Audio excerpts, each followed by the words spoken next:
Okay. What's your name and where are you from?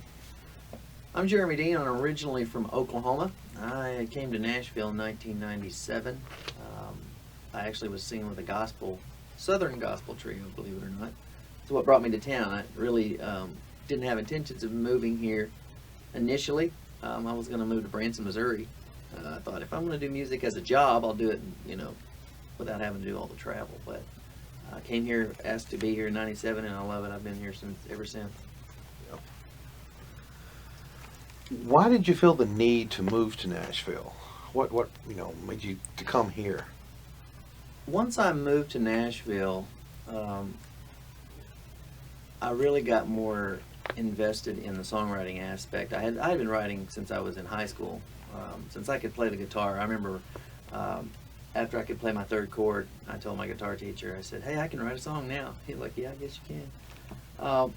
But being in Nashville really opened up a lot of doors in that regard because everything you need in the songwriting industry is here as far as your connections and the ways to get your songs out there. I didn't have access to that from Oklahoma, so it was great to be able to be here to do that. What was the first thing you did when you finally arrived in Nashville? What's the first thing to do to help your musical career get going? Well, the first thing that I did, as I mentioned, I came to Nashville singing primarily. It wasn't until I went off the road in about 2000 when I really put the gears to my songwriting. I had always been doing it, and that really is my passion, is songwriting. If no one ever heard my songs, I'd still write. That's what I would do at the end of the day, even though I can play guitar and sing and do all that stuff. At the end of the day, I would still write. And I think the first thing that I did, though, when I got here was from a singing perspective, in that I was traveling with a group, and we networked, of course, to just try to make it out on the road.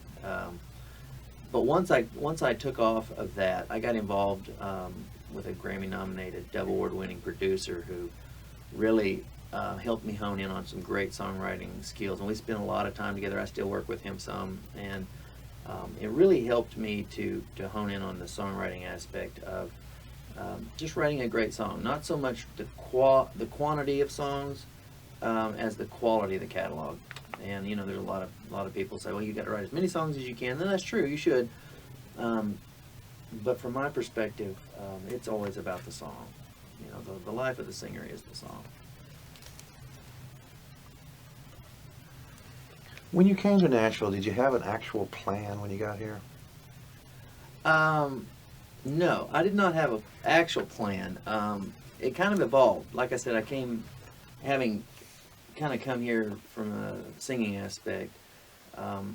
My plan at that point was, of course, just to do the singing, traveling all over. I was traveling with a noted group, and but after a period of time, a couple of years being on the road, and people glamorize the road life a lot, but it's not all. I mean, it's people love that. Some people love that. I'm more of the guy that likes to spend his weekends at home with his family, and so it was not the place for me, as I say. But writing for me is something that I do, even if I don't have a pencil and pad handy or a computer handy. It's just something that kind of goes through my head. So I think that's the goal, as it were, is not necessarily defined by other people's success and what happens with those songs, so much as, is every song that I write good? Is every song that I write great? Now, we all have a catalog filled with oddities, but at the end of the day, if you've written a great song and you're really proud of it, and you come back to it after it sits, that's the best advice I ever got on songwriting, by the way. After you've written a song, just let it sit. If you can come back to it months later, and it still reads well, and it still brings the same dynamic to what you intended, then you've got something to work with. And I think at the end of the day, that's what makes you successful. Is after letting a song sit, you come back to it, that makes you feel successful, whatever that is defined as for you. Have you found what you expected to find when you finally got to Nashville? Or is it totally different? Actually, my first my first memory of coming to Nashville was, I was pretty amazed actually. I expected it to be a gigantic city with huge buildings, and I did not have a clue what Music Row was about, really. I didn't understand that. Hey, it was a really cool place to see for the first time, because you weren't so intimidated by it as you thought you might be, because it's just Music Row is a lot of just renovated old history, really. Houses down through there. The group that I sang with, they had an office on Music Row, and it was so cool to be able to walk in and it's just an old house with a lot of character, and just felt at home. I know people can probably get intimidated by different aspects of the industry, and I'm not saying that that's not waiting there for you, because this whole town is filled with that. But no, I think I was more surprised than anything about how homey Nashville really was. How does the music scene in Nashville compare with the music scene from where you came from originally? Well, the music scene where I came from, of course, Oklahoma, is filled with great songwriters and singers have come from Oklahoma, and I think there's a way of life that country music draws from in those areas. It's so prevalent in those country areas that as a writer, as a songwriter, it was very freeing to be able to write and know what you were writing about, having come from small towns, and so that was pretty big for me. But I think as far as the music in general, the outlets there, you can sing anywhere really, there in Oklahoma, and here as well in Nashville, but two totally different worlds really. There's not really an outlet to be seen so much in Oklahoma as it would be if you were in Nashville and really working the connections to make something happen. I tell people, especially people that have been here a very short amount of time, that if you do what you do and you're good at what you do and you just keep getting better at what you do, then you won't be one of those people that has to pack their bags and go back home, because your expectations are not so unattainable when you do them from your heart, when you're trying to achieve a goal for yourself and not try to achieve a goal for, say, a label or whatever else that might disappoint you in the end, because there will be a lot of those, and they will disappoint you if you're not prepared to just be successful for yourself. So I think as far as outlets, Nashville was a big surprise. Like I said previously, I intended, if I was going to do music as a business, I would just go to Branson, Missouri and join a theater and go home every night after the show. That's not how it worked out. But once I got to Nashville, man, as far as songwriting connections and networking and singing, I mean, just all of it really, it's a step up. It really is a step up to be able to come to Nashville and see how it should be done.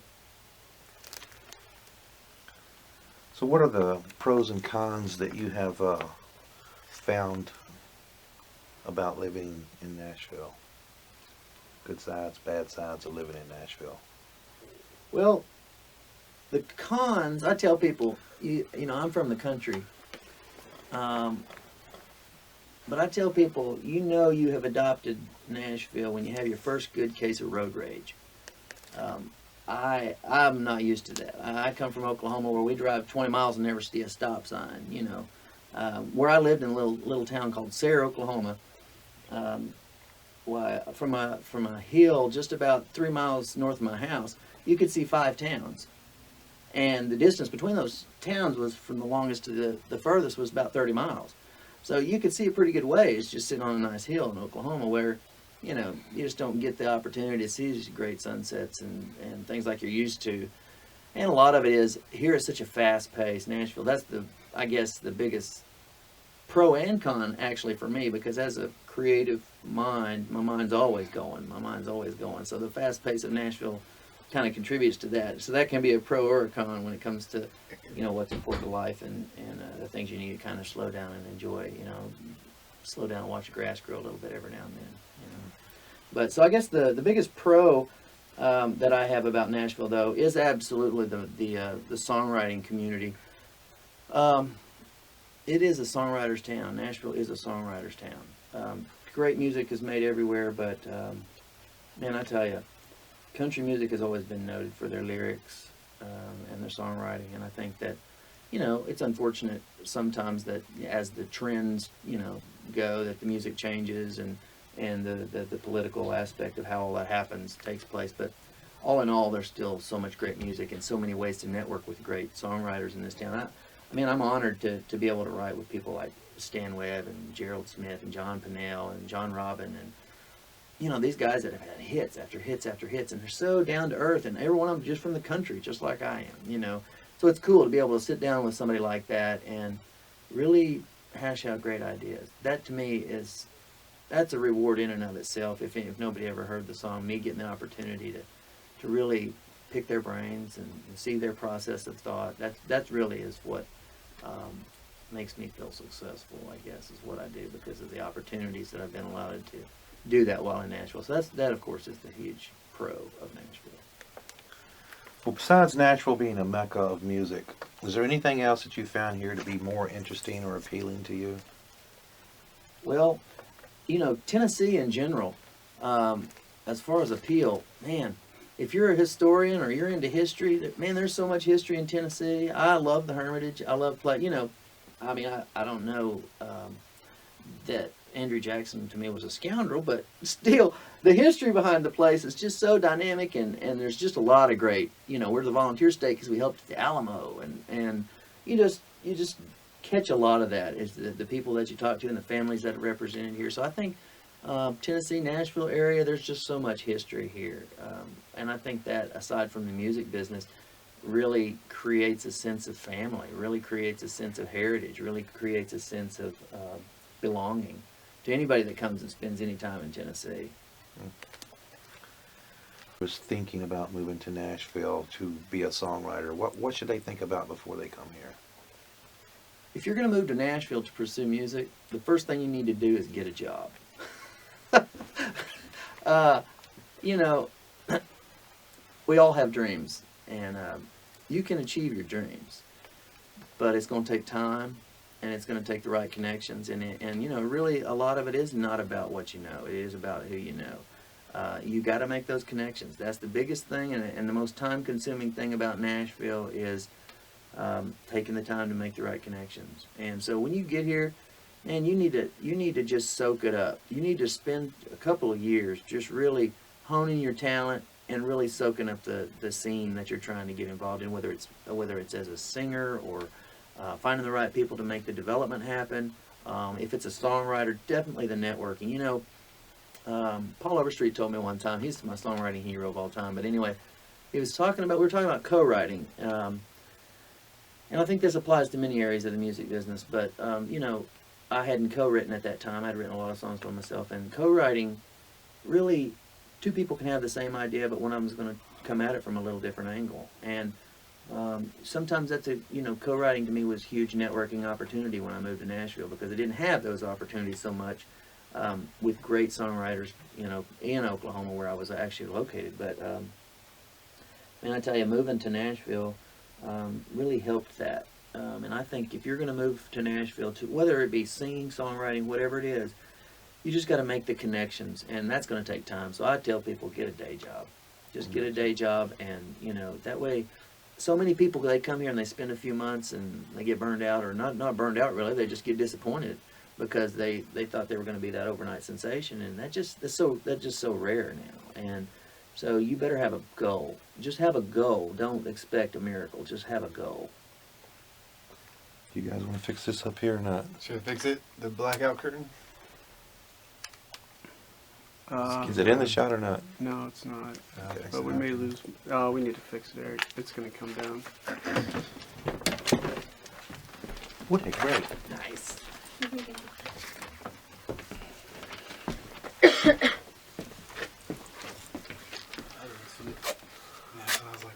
Blackout Curtain decided not to be blacked out no more.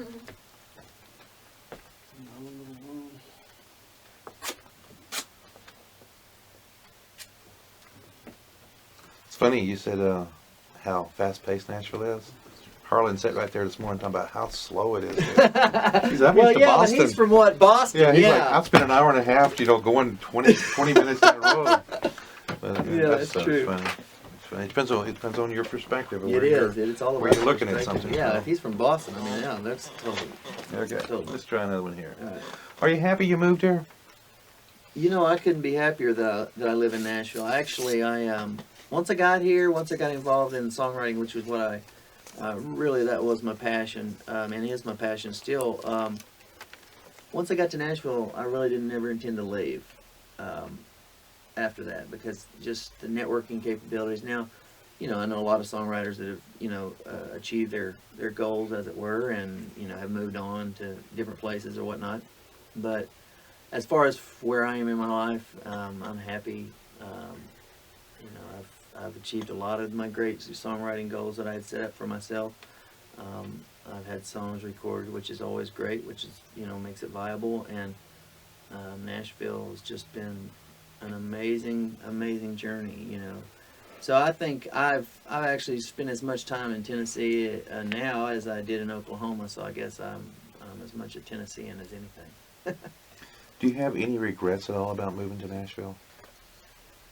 You know, I think if I had any regrets about moving to Nashville, man, I tell you what, the only real intimidating factor for me, as a songwriter, I guess it's probably understandable, but boy, when you're in the studio and you're watching these creative minds build great music, and you have a lot of great music in your head, but you didn't go to school for that, it makes it a little bit difficult to communicate sometimes. And I think the biggest regret that I had moving here was the fact that I didn't fully learn the musical side of what could have helped my music. Now I still, you know, utilize my playing and other people's playing and all that kind of stuff to get what I need done. But I think it would have made it a little bit more less of a time-consuming thing for me in certain projects if I had taken the time to do that up front. So I think the biggest regret that I would have musically is that I'm a little bit intimidated by some of that. Let's talk about some of your successes. I know you've had several. Let's talk about successful things you've done since you've been to Nashville. Well, it's kind of a funny story. The first song that I had commercially recorded was by a Grammy-nominated artist named Barbara Fairchild, and she had a big song in the 70s, 80s called the Teddy Bear Song, which was big for her. But anyway, she also went into gospel music, which was the industry I was familiar with, and she had a theater in Branson, and so she had done that, and still to this day she travels and sings and does a lot of Gaither stuff and different things. But anyway, she recorded, the first song she recorded of mine was a song that I wrote just a few years out of high school, which to me that was very cool to know that I could write something, you know, right out of high school that could still be viable. And I think because I had a teacher in school that it didn't really occur to me until I started songwriting more full-time. Because I was always singing when I was younger, and I was raised in a musical family. My mom played the piano, and I sang with my sisters, and so it never really clicked with me. But I had a teacher in school that told me, "Don't take your gift for writing for granted." I was always the guy doing extra points, you know, for writing projects because I just love to write. I love the process of thought. I love, you know, I just love the A to B. And so he had told me, "Don't take your gift for writing for granted," and it didn't click to me until after that happened. That, you know what?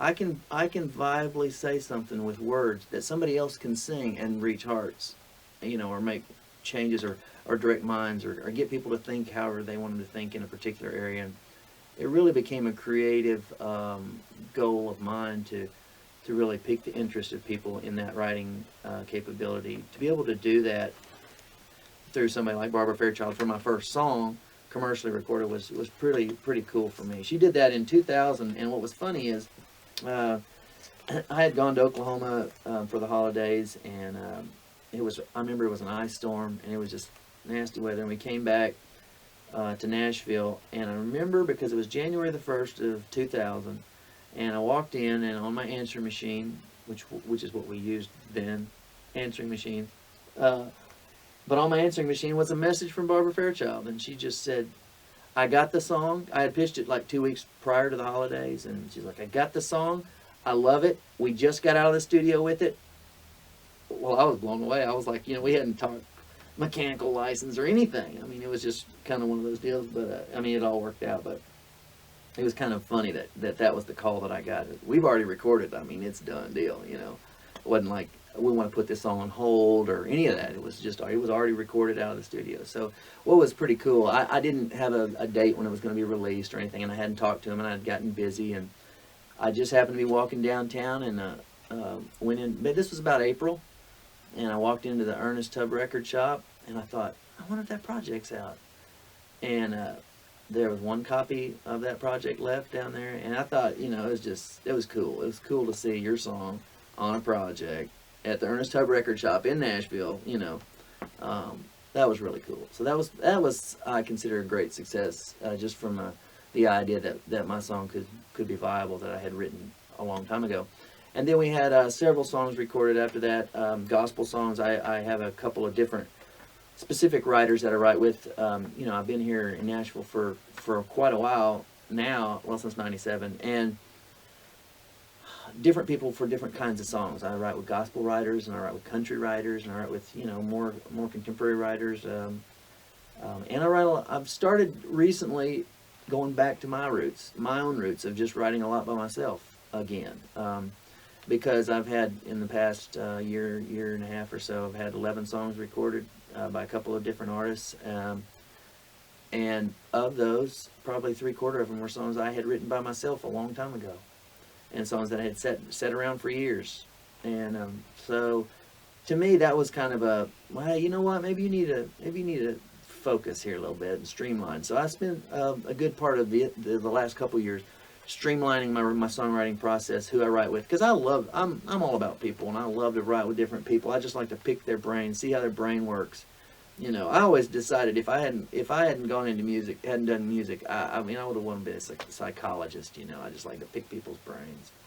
And so I think that was an interesting aspect of songwriting for me, was the co-writing and getting to find out different people's processes. But I have spent a good deal of time just getting back to my own roots and writing by myself. Well, following that particular thought, let's talk about the songwriter community in Nashville. I know that you're extremely connected with lots of people. Tell me your impressions of the songwriter community in Nashville and how that could help other people who might be coming down here. You know, I think the songwriting community in Nashville is it's so interesting, because it's unlike any other city or town that has music. I mean, there's a lot of music towns and a lot of artists, a lot of great, you know, places to hear music in any big city, really, and different kinds of artists. But, you know, Nashville is a collage of all kinds of styles of music, all kinds of writing, all kinds of thought. It's not just a country music town at all. And so I think for anybody in any aspect of the music industry, if you're looking to just really broaden your horizons, just broaden your train of thought, don't think of Nashville as a country town. It would do anybody in the music industry or looking to get into the music industry, it'd do them good to spend some time in Nashville. Even if it's just to see how the songwriting community works, to understand, you know, if you're an artist, you're going to have a great song, period. You're not going to make it without a great song. So it would be to your benefit just to find out what that's all about and what it takes to make a great song, and try to, because, you know, a lot of the labels they're looking for package deals now. They want people that can write. So it's a learning experience for Nashville. And I think that, you know, you ought to spend some time in the songwriting community, because like it's filled with a really big cauldron of different genres. I've written with different types of people with different types of songs, and I think the only thing of your success is what you put into it. And that's why I say, if you can get plugged into the songwriting community, there's so many great songwriters in this town. And I'm not talking about just independent songwriter. I'm talking about great songwriters that will really help you. I mean, they'll, you know, it's unlike any other city where people are kind of holding on to their secrets. This town is really good about, you know, that'll work for you or that won't work for you. And you just take that constructive criticism. Sometimes it's a little more than constructive, but for the most part, man, when I sit down to write a song, I don't have any sentimental value attached to those lines. And you need to come to Nashville and you need to spend some time without sentimental value attached to your music or your style or your singing, and just let yourself develop into what you should be, because I think you'll find you can broaden opportunity to just look at it as a learning experience. Let's talk about the importance of networking. I know that networking with songwriters is like really the key, but you give me your impressions of networking. Well, networking is, I mean, I'm going to say that's 70% of what you do as a songwriter, really. I mean, maybe even more, but I stick to 70 because I still think your song has to be the strongest. And if it's a great song, it's going to find its way to the top. But networking, wow, that's huge because without it, you're just floating on a big ocean. You're just one little boat on a big ocean. And networking is extremely important in that my contacts in the music industry are going to be different than his contacts in the music industry, or his contacts in the music industry, or your contacts in the music industry, and the way that those all come together. And if you heard all the stories of all the great songs of Nashville, or any music really, man, it's so weird how those songs find their way to the top. And it's all about because so-and-so just happened to give it to so-and-so, and 15 years later the song becomes a success, okay? So, yeah, I mean, networking, and the thing about it is it's not hugely complicated in Nashville. I mean, yeah, finding all the right people in all the right places to do all the right things, yeah, that takes time. But as far as networking with great songwriters, you just need to get out there and you need to find them because they're there, and there's great songwriters in every songwriter venue in this town. You just find the great ones and you spend some time with them and you write with them if you can, or, just learn what you can. But the songwriting networking process, man, with the internet being what it is now, it's pretty incredible the things that you can do. I mean, I know, just the ways we pitch music has changed over the years that I've been here. We went from cassettes to CDs to MP3s to, now we're just YouTubing. I mean, it's just any number of things to get your song out there. So networking is a big deal, but it's so, it's there. It's right there. Just got to put the right choices behind the venues that you select to get your music out there. But networking is huge. If you had to do this over, would you do it again, and would you do it the same way you did it? What would you change? If I had to do everything that I've done all over again, I would do it all the same way. Now, are there regrets? Do you have things that you look back on and you change? Everybody does, of course. But every mountain has a valley. And without the valleys, you don't got the mountains. And so the part of life that my creative interests come from, they come from a lot of the valleys and they come from a lot of the mountains. So you've got to have both. And I think when you look back on your life in general, if you can't look back on your life and say, I would do it all over again, then, that's a come to Jesus moment or whatever you need. But I'm of the opinion that life is what you make it, and you are not going to get to point B unless you leave point A. And everything that I've had to go through has brought me to where I am, and I'm in the happiest point of my life. And so when I look back, if you change one thing, then you change the whole direction of where you're going. So, yeah, I wouldn't take that chance. I wouldn't take the chance on changing anything. What's the coolest thing about being a songwriter?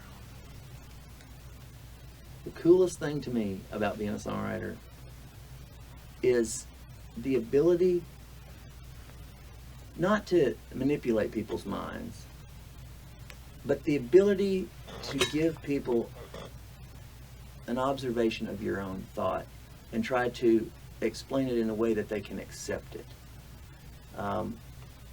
Songs are about the right avenues to be heard. Songs in general, there are all kinds of songs for all kinds of emotions and all kinds of areas of our life. And as a songwriter, when a thought for a song hits us and we look at that opportunity and we try to find the angles and where we want to go with this idea, they can take so many great shapes. And specifically, I'll mention a specific song here. I had an idea, and it's funny how you find how certain ideas click with you, how you decide, hey, I need to write a song about that. But I had watched a movie, and the line in the movie that was used was, you think you know it all before the strip turns blue. And that's an odd line to think about writing a song about, but I thought, it's so right in that as a young married couple, you're out all in the town all the time, whatever. You just think your life couldn't possibly get any faster, and then you have kids. Well, it totally changes, and it totally becomes twice as fast in a whole nother direction. So I had that song idea, and I had sat on it for probably a couple of years, and it was in my catalog, but it was a fun song, kind of a mid-tempo fun song. But I really thought, it wasn't where I was personally comfortable with it yet. Where I thought, this is pitchable. And so I got with my buddy Harlan Pease, and I said, dude, I have a song idea, and maybe it's a little far-fetched, but see what you think about it. And so I pitched him the idea about, how you think your life is just can't get any faster, and then you have kids. You think you know it all before the strip turns blue. He said, well, what about this angle? And this ties into all the networking questions and the right people writing with the right people, and the co-writing, and how different ideas about the same thought come together. But he said, what if having children broadens and deepens your love and admiration and your respect for your wife? Well, there's a whole new level for that song, a whole other angle outside of the little box I had put it in. And so yeah, it opened up my mind to a whole nother direction, and we jumped on that, and we wrote that song, and we call it When the Strip Turns Blue. But yeah, I think that's the creative process that to me is so cool, is that what do you want people to believe? At the end of this song, what do you want them to believe? If you don't yourself believe it, it's going to be really hard to write something like that, unless you just give most of it away to another co-writer that does that, whatever. But yeah, that's the coolest aspect of it, is to be able to lead people in the direction that you're trying to get them to think. Is there anything that I haven't covered that you think someone who wants to be a songwriter deep down and is thinking about moving to Nashville, what did I not cover? Because you've been doing this forever. I specifically had a young girl come up to me at a songwriter venue I was playing one night, and boy, you could tell. I mean, she had stars in her eyes, and she wanted to be the biggest next big thing, and just there was some development things that needed to take place. And I'm not one of those people that's going to sugarcoat anything just to make you feel good. I'm going to challenge you. I mean, I'm going to encourage you, but I'm going to challenge you, because I don't want you to come to this town and get run over. And you will. You got to remember, there's been so many great people that have come and gone in this town. And as singer-songwriters, you just need to remember, when you come to town, we didn't invite you here. And that's just really the way people look at it, is you're going to have to you're going to have to prove yourself. So I think just the development aspect of whatever it is you do, invest in the time that it takes to just reach a point in your life where you're good at what you do. That's not going to be determined by anybody specifically, look at music in general. People that you thought, how in the world did they become a success? What did they do to ever be successful? Formula that they used to get to where they are.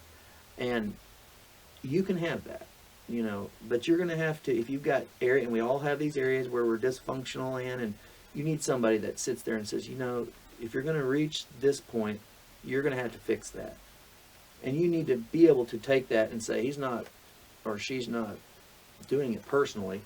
They really want to see me be the best that I can be, and they're really giving you a step up. So don't come to town with, the idea that nobody can make you better and that you're just the next big thing, because you're already off on the wrong foot. You're already off on the wrong foot. So I think that's the most important thing, is just telling these people that if you're going to come to a town like Nashville, be prepared to grow. Be prepared to grow. I think that's it. How should a songwriter take constructive criticism? Well, I'm going to tell you, the criticism is not always constructive. you keep that in mind too. But for the most part, you got to be the kind of person, if you're going to be successful at what you do musically, I think, my personal opinion, I mean, I think you look back over the great successes of our time or prior, and there really were people that stepped outside of the box. They got outside their own thinking, they got outside of their own way of doing things, and they actually allowed somebody with some more creativity to pour some value into their life. And I think as far as constructive criticism goes, me having the ability to work with the producer that I have had the opportunity to work with, award-winning producer, we have a relationship over these many years that we've been together that, I mean, we never even think of it as a personal attack or anything like that. When he says that's not good, he's not saying I'm a sucky writer or any of that. He's saying, that's just not good. And you have to be able to take that. You have to be able to say, okay, and you have to have the ability to make it better. That's why I say it takes a lot of time to hone in on that as a writer, and that the wave of thought that comes, that you think, oh, this is so great, this is so good. Then you go back days later and you go, well, what was I thinking?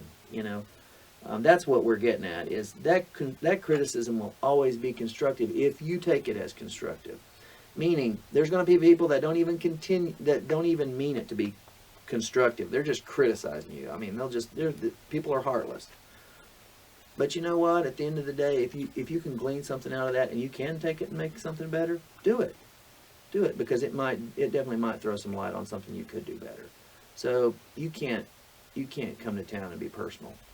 I mean, it sounds bad. I mean, you can be personable with people, but you can't take anybody's constructive criticism personal. Thank you, Jeremy. That's Appreciate good. you. Clap it. That enough talking? Yeah, you did good. You did good, but that's good, Jeremy. Good You know, deal. the verse.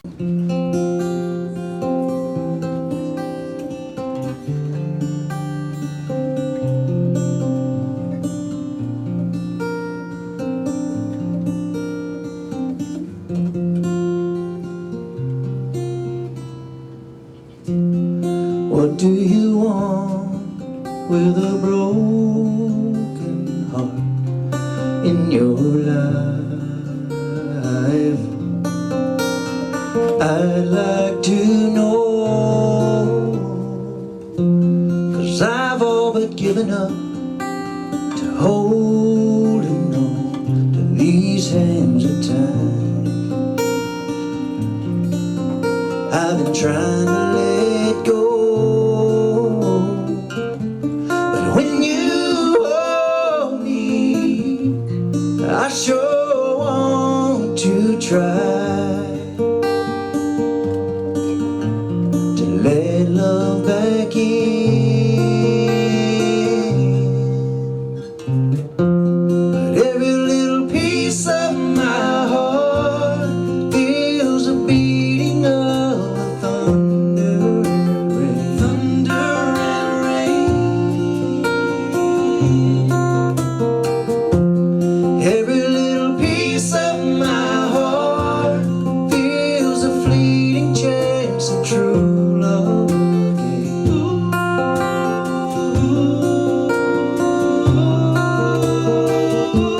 So broken, so bruised, so scarred for so long, but I'm gonna pick up the pieces that have fallen so far, 'cause I wanna love you, I wanna love you with every little piece of my heart.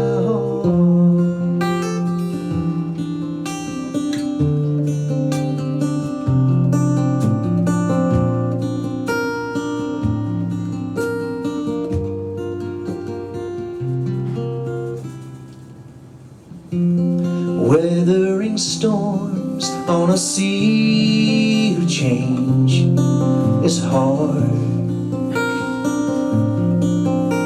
for one lonely heart, but I the way we were before. We drifted apart, but when you hold me, I sure want to start. I wanna start all over again.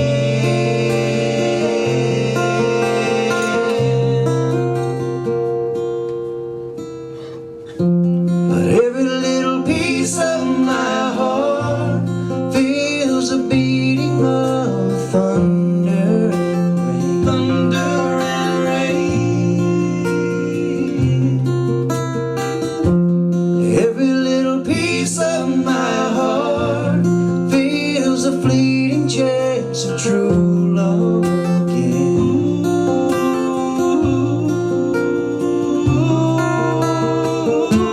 So broken, so bruised, so scarred for so long. But I'm gonna pick up the pieces that have fallen so far. 'Cause I wanna love you, I wanna love you with every little piece of my heart.